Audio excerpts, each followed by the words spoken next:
Yo, it's Vaz here, doing fantasy for the 10th of November here in the East. Sorry I missed yesterday, I was really busy at work. Let's just jump into it today, I guess. Firstly, we've got the Orlando Magic getting a game. You might wonder why I always start with them. I just realized this. Obviously I subscribe to ESPN and I have a membership. And then you select your favorite team and then they give you all your stuff on your favorite team first. So it looks like you're going to get Magic stuff first every single time.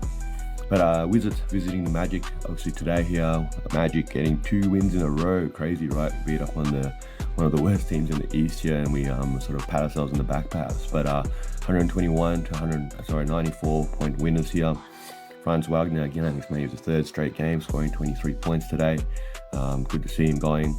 More disappointingly, I guess, because I got Jalen Suggs, is that 5 points today, 2 of 8 shooting. He's really sort of regressed back to his inconsistent self, I think, that I sort of felt he was last season when I had him for a short period and I was keeping an eye on him as well. He was playing much better with Banchero there and him being a third option, I guess, in that sort of sense. He's probably been asked to play a second option now, and it's not really suiting his ability at the moment. Mo Wagner, again, 16 points at the bench. Cole Anthony, 16 as well off the bench there. I've always loved Cole Anthony. He's a kid that I think you can definitely keep an eye on from a fantasy perspective. If he gets extended minutes, he can produce. He was a couple of seasons ago where he was literally giving you a double-double nearly every game, so like 12 and 10, maybe 10 rebounds, that is, in a sense. As a guard, that's always a bonus, and a handful of assists as well. But then Markelle Fultz came in, and then we drafted all these guards as well. And, Cole Anthony's been a bit of a lost man, I think, in our rotation. Anyway, for the Wizards, jumping over there, we have Jordan Poole, 24 points, 3-3-pointers leading the Wizards there. Bit of a blowout here, obviously. Koulibaly, 20 points as well, 6 rebounds, 6 assists, 9 from 11 shooting. I actually had him for a little while last week, I think. I've dropped him. I might grab him again if he's still available. He's definitely, a player I think that's on the up for the Wizards. Next game here, we've got the Rockets at the Pistons. Rockets coming away with the win, 101 to 99 here. The Rockets are led by 27 points and 10 rebounds by Sengun. I don't know if you guys noticed in the West, but Chet Holmgren went down. I got offered a Chet Holmgren for Sengun trade, I think, about a week ago. Nick, do you still want to trade? Because I don't. Look, Sengun obviously had a good game today, but I think Chet's still got a higher ceiling, man. I guess for the Rockets here, 15 for Jalen Green, 14 points for Dylan Brooks here. Torrey Eason, 18 points, 9 rebounds off the bench there. Definitely a player you could look at to potentially grab if he's still available. For the Pistons here, we have 26 points from Cade Cunningham, 9 assists, 8 rebounds.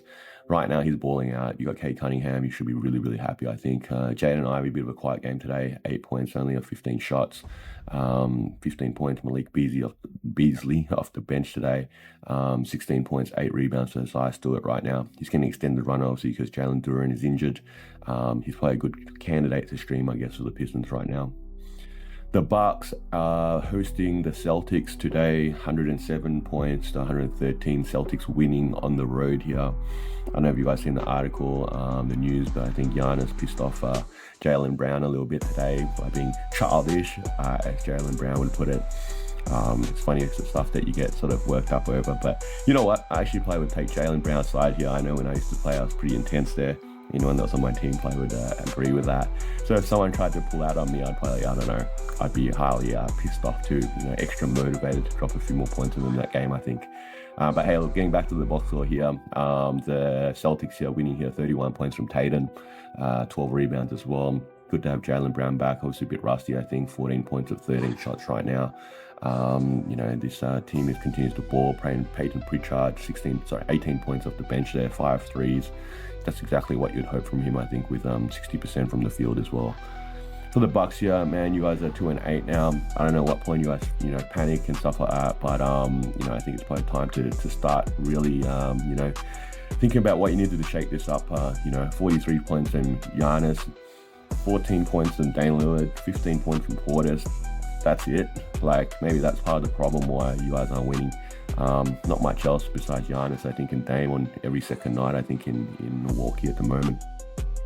Next game we have here is the Knicks visiting the Pacers in Indiana. Pacers winning 132 to 121 here. Pacers had a real balanced contribution, I think, across the board here. 4 players in double digits, 2 30-point scorers. Sorry, I'm reading the wrong one. Yeah, actually, it is 2 30-point scorers. The Knicks also 2 30-point scorers. Benedict Mathurin, 38 points today. Starting now, obviously, for them, 7 3-pointers, 8 rebounds. I know someone snapped him up in our league like a few days ago, literally. Great pickup, I think, for you. Well done. 35 points from Tyrese Halliburton there, 26 points from Miles Turner. If they start, rolling here, they're now 5-5. I think they might start moving up the standings a little bit too. Tyrese Halliburton, 14 assists as well. And he's shooting 11 from 18. That's a win in itself when he's shooting over 50% like you probably would expect from him and a player of his ability. There's a Johnny Furphy sighting as well. Obviously an Australian here. I'm sort of keeping an eye on this kid a little bit too. Only 4 minutes, no points at the moment. I think this might be his first game. I'm not sure. I haven't seen much of him, at the moment. Hopefully we get to see a bit more of a game action for him when the Pacers, I guess, get blowouts, no doubt, at this point. The Knicks here, another loss. Slides them below 500, 4-5 right now. Like I said, 2 30-point scorers there too. Yeah, Jalen Brunson, 33 points, 10 assists. Cat, 30 points as well. OG had 25 points. But not getting a job done when you give up 130 points, I think, for them today.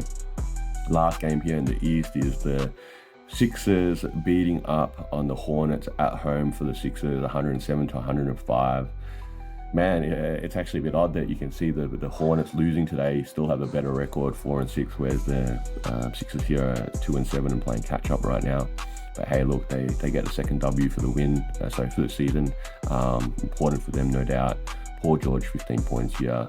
Yabusele lay 20 points off the bench, 8 rebounds. I really like this kid. I watched a bit of him in the finals, in the Olympics, semi-finals, grand final, I think, gold medal match. And he just balls hard, I think. So I think, again, he's definitely a candidate in like a deeper league that if you want sort of points and rebounds, and he's probably still available out there, you could definitely grab him. Jared McCain, 27 points today, a couple of 3-pointers as well for the Sixers. Hornets here, only 2 guys really getting into the scoreboard. 38 points from Lonzo Ball off 30 shots, 18 threes. If only I had a green light to shoot 18 threes a game, man. That would be fun. If I could, if you could can them at a 33% rate, I guess, then that's what sort of your box score looks like, isn't it? Brandon Miller, 22 points here. Maybe part of the issues right now, Hornets fans, is like you guys are starting Taj Gibson. I don't know, isn't he older than LeBron? So anyway, look, that's the fantasy news for today in the East.